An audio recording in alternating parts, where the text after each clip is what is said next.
The Community Map of Canada is a living, breathing map built by and for Canadians.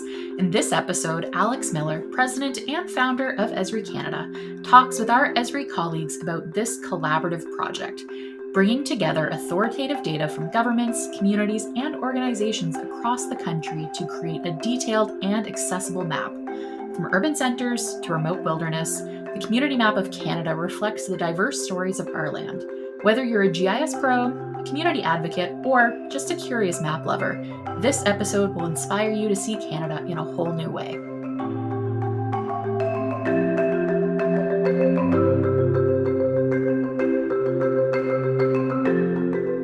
Welcome back to Geographical Thinking. I'm Michelle Brake, and I'll be your guide as we explore ideas, stories, and conversations through the lens of geography.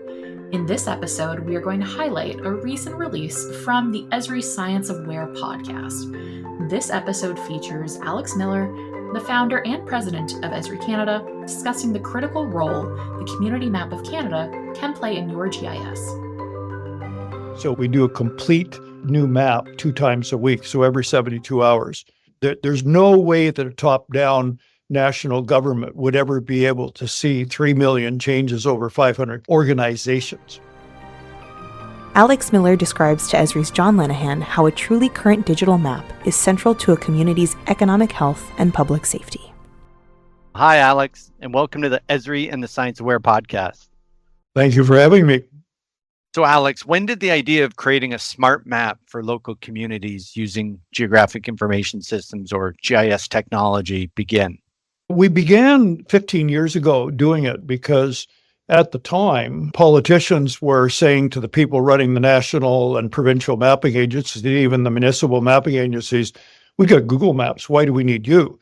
And the answer was, where do you think Google gets their data from? And Google is basically harvesting data from government databases. But of course, Google had built a beautiful, fast web map, and governments were still pushing these things out in paper maps and simple digital files. So we convened a summit here near Toronto at a think tank called the Kingbridge Centre, and we brought 20 of our customers together to brainstorm what we could do, and we all agreed on the idea of creating something by the community. So over those 15 years, we, Esri Canada, and the community of people that we're working with have taken over more and more of the responsibility for keeping what it was at one point the national map up to date. We do an update of this community map twice a week. So we do a complete new map 2 times a week, so every 72 hours. And yesterday's update had 3 million changes. So it's astounding. And there's no way that a top-down national government would ever be able to see 3 million changes over 500 organizations. It covers thousands of communities. So it's a combination of the timeliness of the updates and the frequency, but also the best source of information is often local, and you're really harvesting that. That's right. Yes, and it's also, they're the only ones that really know the real name of the street, or they know the name of the building. More importantly, they know how you get into certain areas. So there are lots of reasons why you would want to have information coming from local people, but made available to everyone. Alex, let's talk a little bit about the economic health of communities. I've heard you argue that a decent map is essential to keeping a local economy thriving. Can you explain that statement and that sentiment and help us understand your perspective? So communities around the world, for that matter, everything was local. They had the local stores, they had the local food preparation, they had the local butcher shop. And as that becomes centralized with bigger and bigger organizations and further processing, the local communities have lost their local employment. People are now realizing that this centralization is both environmentally, economically, and socially destructive. Environmentally, because so much fuel is used to transport stuff, and economically, it's taken away the local economic base and then resulting in aging communities. So by deeply understanding your community, you start to understand your geo-mojo, what it is that they can't take away from you.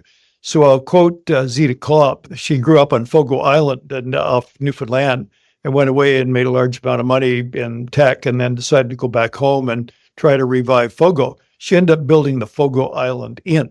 It's a high-end, very exclusive inn. And now she's running something called the Shorefast Foundation, which is helping communities find their economic mojo. What is it they can't take away from us? In her case, it was the view. That's why they ended up with an inn. And she and I have talked a lot about what it is that we can do to map the assets of a community and bring the community together around a virtual table, if you will, where they can all start discussing the things that give their community its cohesion, what are its strengths, whether it's a local farmer's market or local processing, creation of clothing, many things, hospitality. The map becomes a metaphor for the community itself and vice versa. Yeah, I love that. I love that concept of the community economic mojo. And I've always wanted to go to the Fogo Inn, so someday maybe I'll make it there. What's one of the current urgent issues for local communities to have an up-to-date map? The biggest one right now, and that we've been working on for almost 10 years, but we've been really focused on it intensely for the last 7, is the NextGen 911. NextGen 911, the emergency calling number in North America, is going through a giant transformation to next generation of 911. And there are 2 big giant changes compared to the way it's done today. One is that instead of using a street address, they link to a telephone number to get you there. So when you dial 911 in the existing system, it pops up the address on the screen of the operator through some cutesy thing. They call it ALI, the address locator index. And ALI then connects to ANI, the automated network interface. So ANI and ALI are the 2 twins that operate the current system. It's tabular, but it only works with landlines where the phone number has an address. So 90% of calls are now on mobile devices. The new system uses the GPS coordinates of the phone or the coordinates from the triangulation of towers and delivers that coordinate, that latitude and longitude. That then leads to the second big change, which is called geodetic routing. In other words, they actually route from the geolocation of the phone to the nearest emergency services vehicle, whether it's a fire, police, or ambulance. So that means that GIS becomes mission critical to the routing of the emergency vehicle to the location. But it also means that the responsibility for keeping those addresses current is in the local government. So there are 2,600 municipalities in Canada that need to sign a local government agreement with the 3 major phone companies that run 911. Otherwise, they might be cut off 911 services. So nobody wants that. Of course, they're all working hard to keep it up to date. And aspirationally, and by regulation from our Canadian Radio and Television Commission, they have to update any change within 72 hours. So it's really leading to increased safety and responsiveness for security or safety or health incidents in the local communities. Far more. Deanne Pelletier, the former director of 911 in New Brunswick, said to me many years ago, if you're going to have a heart attack, have it at home at a single family home with an address, because we can get a fire truck there to get the paddles on you in 3 minutes. If you have it at a shopping mall, forget it. We have one address for the entire mall. Yeah. So with NextGen 911, we know the exact location and we can take you right there. So safety goes way up in public spaces like shopping malls and large campuses like factories where they can go right to you. And they're small. All of them are small communities. A lot of our community maps come from these campuses where they provide the information. So a lot of our listeners are probably thinking that these communities, these organizations should already have maps, but in a lot of cases, that's not the case, or these maps aren't meeting the need. Can you talk a little bit about that and how the community map really fills that need? Sure. Mapping has always required a fair bit of expertise to do. You needed to have aerial photography. You needed to make sure that aerial photography was tied to the ground correctly to get the right latitude and longitude on it, which meant you needed surveyors. And then you needed cartographers to design the map. And when it became digital, you needed people that were able to manage the data. So that limited early map users to national organizations, big government organizations. As it became better known and the need was higher for like natural resource management in Canada, the provinces took over and started mapping at larger scales. And then now for the last 30 years or so, maybe 30 to 40 years, municipalities have started using it more and more, but it's only the larger municipalities that could afford the expertise and the people to do that. This makes it more inclusive by taking a lot of the need for expertise for smaller organizations away and helping that, giving them better tools, better user interfaces so that they can focus on the problem, which is making sure all the addresses are correct, making sure the road names are correct, making sure the closed roads are clear, making sure the ability for an emergency vehicle to turn is in there correctly. So you're really, the Community Map of Canada is bringing together the technology, the mapping, the expertise from Esri Canada and the technology side, married with the local expertise, the knowledge, and the insight that can only be brought to the table by the local communities. That's exactly right. And also locally, it's the continuity as well. When a national agency is mapping or a provincial agency is going to map a community, they may never have been there before. Yeah. And they really don't understand the subtleties. And we also see this in the First Nations, the Indigenous communities as well. They know their territory better than anybody else possibly could. And they're the ones that can pull out things like local knowledge and traditional knowledge and make that part of the map. So our community map is actually available in the Indigenous languages across Canada too. Another part of the economic development is understanding what the community has in terms of infrastructure and how that community fits within the broader community, whether it's a region or a mega region. Can you speak a little bit about that, how this community map helps communities understand what they have to offer in terms of infrastructure and how it relates to their neighbors? Yes, that's a very important concept. Some of that was lost when the national and provincial mapping agencies started stopping doing a lot of what they were doing because communities could use those provincial maps as to understand what assets their neighbors had.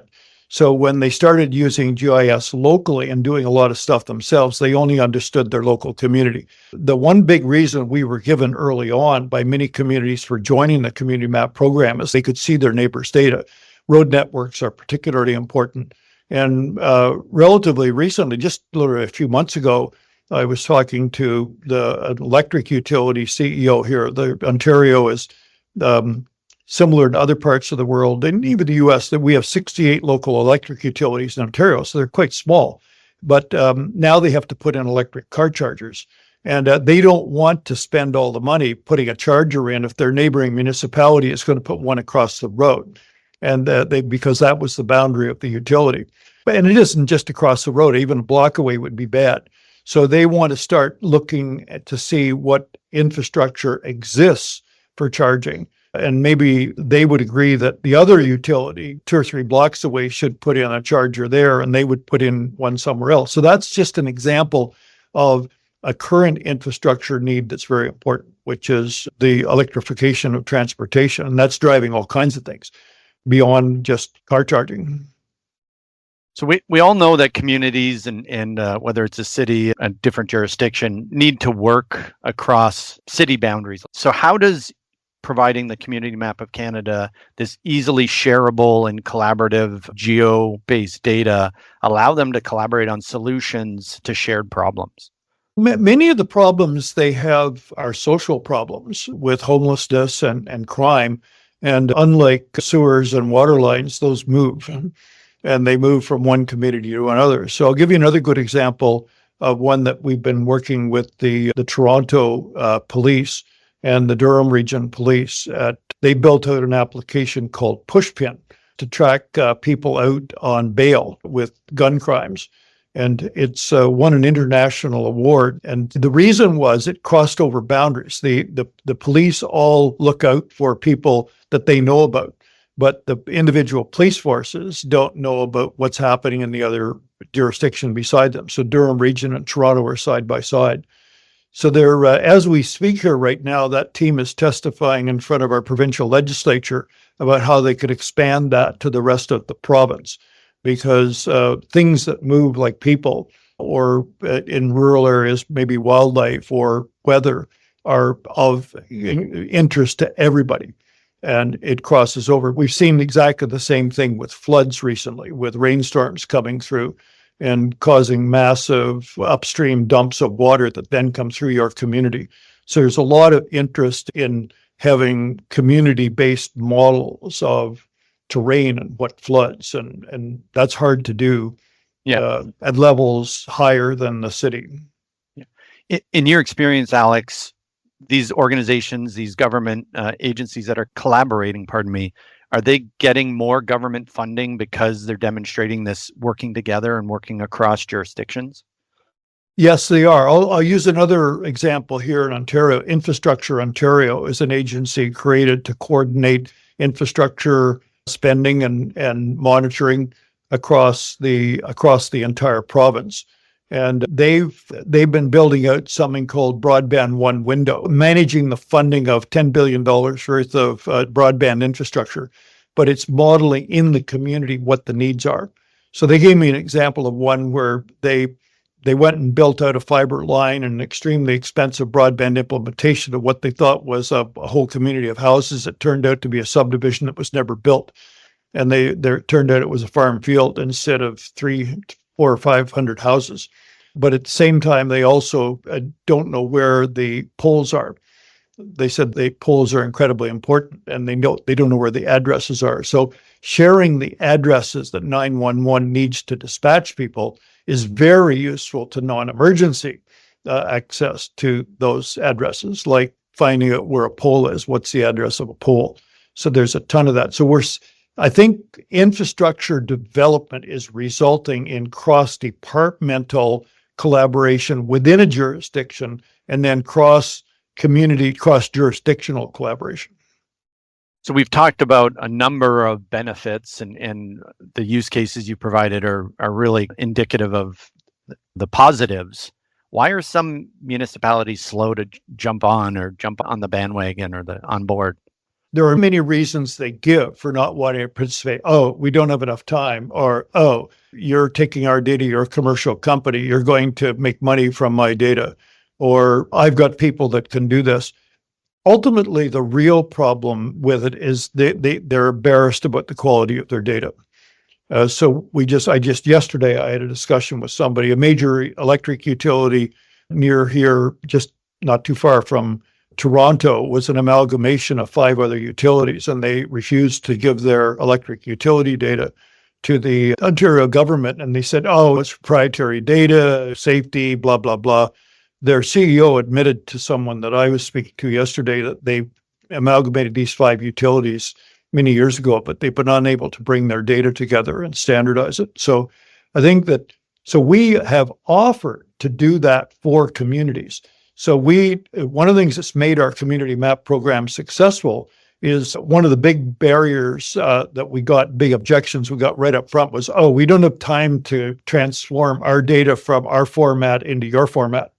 And we said, doesn't matter, just bring whatever you got. Let's bring your own data, just bring your own booze to a party. So doesn't matter. So they bring their own data in their own format. We ask them to simply put it up on a site that we can get it at, an open data site.